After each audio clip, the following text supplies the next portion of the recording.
Ontem à noite, horário de Brasília, nesta madrugada, horário local, foram ouvidos explosões na terceira maior cidade do Irã, Isfahan, região central do país.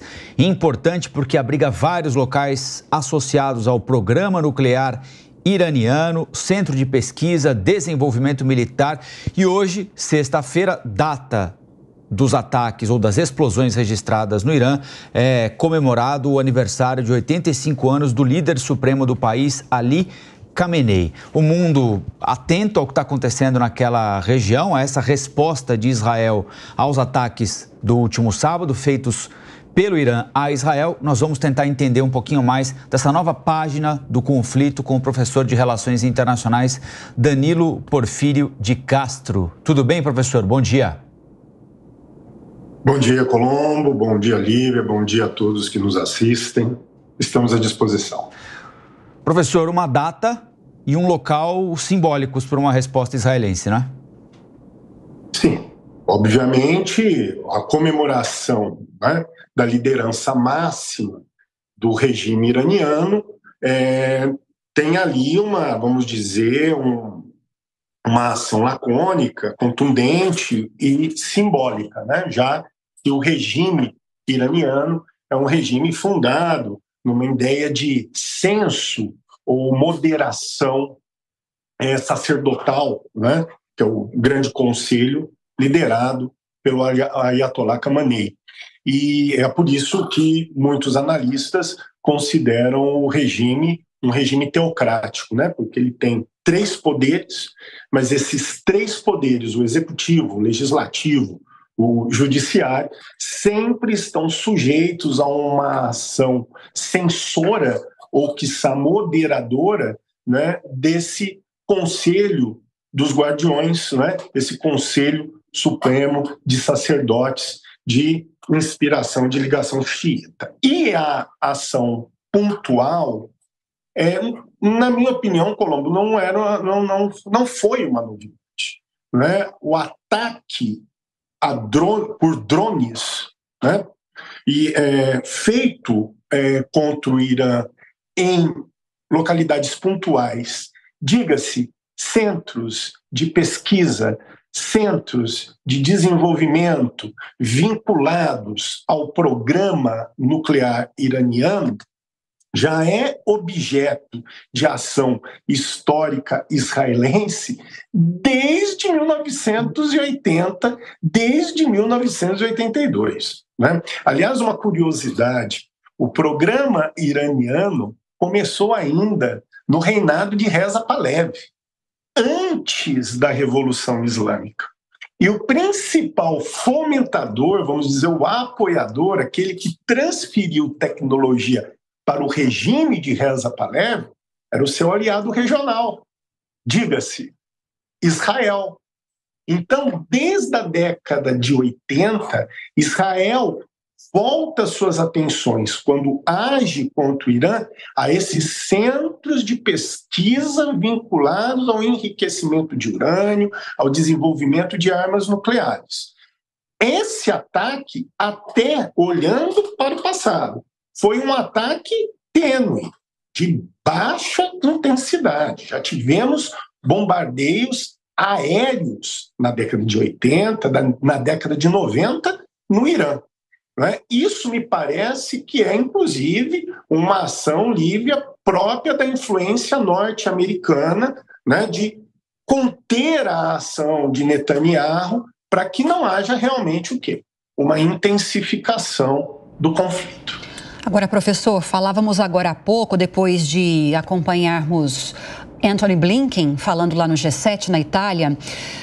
Durante o discurso, ele não entrou em detalhes a respeito desses ataques de Israel no Irã das últimas horas, mas a primeira pergunta, como não poderia ser diferente, foi nesse sentido, e ele se eximiu de falar sobre o assunto, disse que os Estados Unidos não estão diretamente envolvidos nessas operações de Israel, que o objetivo é desescalar essas tensões no Oriente Médio. Mas aí, em outro momento, quando se discutia na ONU sobre tornar a autoridade palestina um membro pleno da organização, da ONU, os Estados Unidos vetam essa possibilidade, dificultando a criação de 2 estados para tentar acabar com esse conflito entre Hamas e Israel. Como é que o senhor analisa essas posições dos Estados Unidos que, em algumas situações, parecem tão contraditórias?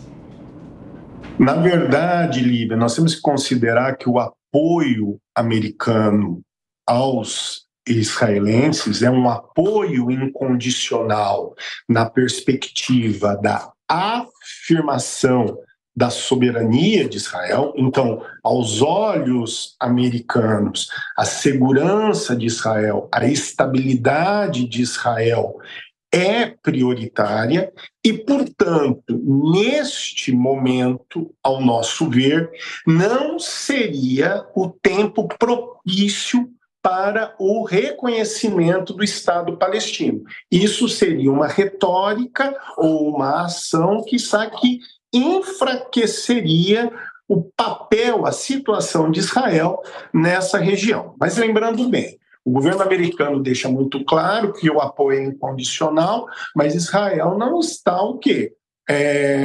vamos dizer, habilitado a um cheque em branco, ou seja, um aval total sobre as suas ações.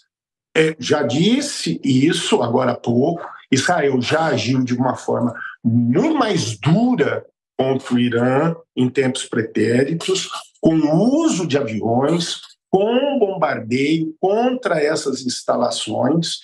No governo Trump, o Benjamin Netanyahu declara o interesse, a propositura de agir contra o Irã na destruição do seu programa nuclear, né? Mas o que observamos agora é o quê? Um ataque muito tênue, pontual e tênue. Isso tem dedo americano, que diz o seguinte: querem agir? Ajam, mas ajam com moderação. Porque, do contrário, nós teremos o quê? Problemas muito mais sérios. E um detalhe importante. Nós vimos agora uma coisa que eu já tinha falado, né, Colombo, há tempos pretéritos, que é o papel da China nessa situação. A China não quer guerra. A China olha pelas vias econômicas, não pelas vias ideológico-políticas.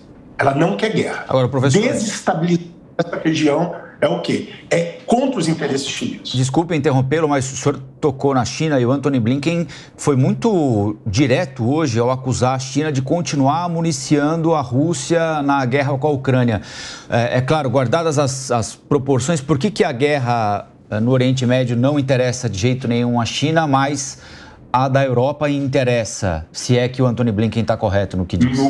No caso do Oriente Médio, nós temos o chamado petróleo, nós temos o chamado fluxo de capital, que é chamado hoje de nova rota da seda, ou seja, os interesses chineses perpassam por ali.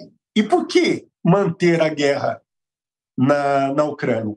Porque o grande parceiro da China hoje, entre as potências mundiais, é a Rússia.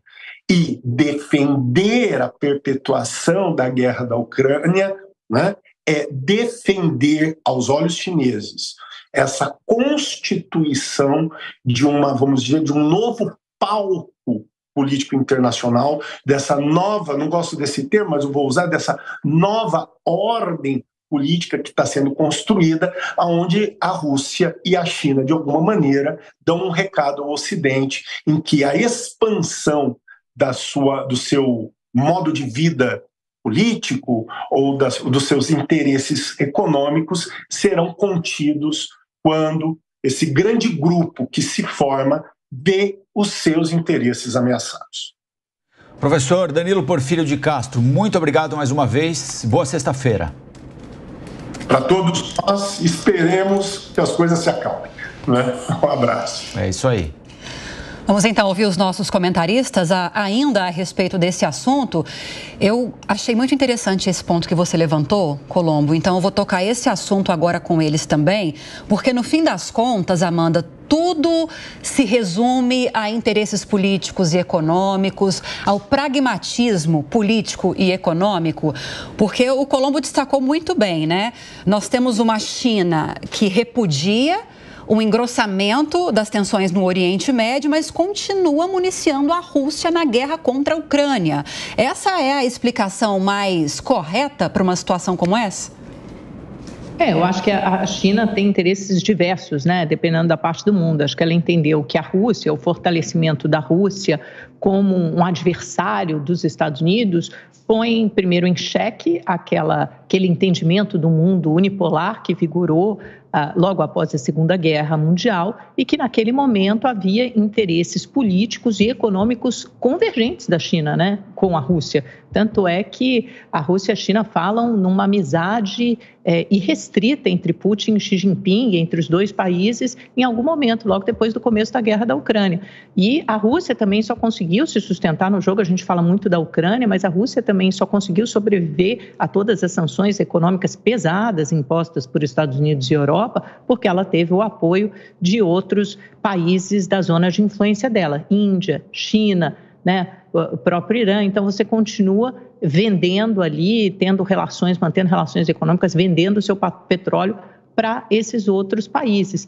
E aí você realmente divide o mundo entre esses dois eixos, com visões diferentes de mundo no que diz respeito a tudo, a política, a democracia, né? Nesse eixo de Índia, China, Rússia, são países mais autocráticos ou com líderes autocráticos ou ditaduras, como no caso da China, uma contraposição à visão que os Estados Unidos têm de um mundo mais democrático. E tenho para mim que essa balança, esse equilíbrio de poder pode mudar muito dependendo de quem ganhar a Casa Branca, de quem vencer e de quem ocupar a Casa Branca a partir do ano que vem, Trump ou Biden. Trump já disse muitas vezes, e o fez no seu primeiro mandato, que pretende reduzir o poder, o escopo de influência da OTAN. Ele não tem interesse em fazer parte dessa organização que se fortaleceu muito, principalmente na resposta à Rússia e na defesa da Ucrânia. Ou seja, esse jogo de forças pode mudar e pode acabar favorecendo esse outro eixo, Rússia e China, se os Estados Unidos optarem por se isolar. Exatamente. E nesse contexto eu fico ansioso para ver qual será a manifestação que o governo brasileiro fará com relação, especialmente agora, a esses ataques feitos por Israel ao Irã. Se manterá o silêncio do governo que teve quando o Irã promoveu ataques a Israel, ou se fará algum tipo de manifestação, como já feito anteriormente, especialmente no que se relaciona à posição de Israel na faixa de Gaza. Eu vejo que para o governo brasileiro, nesse momento, não seria interessante entrar num ataque, entrar numa bola dividida, especialmente num contexto como esse, onde o que as potências internacionais, de uma forma geral, querem é que haja um esfriamento justamente nesse conflito no Oriente Médio. Vamos aguardar, no dia de hoje deve ter alguma nota por parte do governo brasileiro.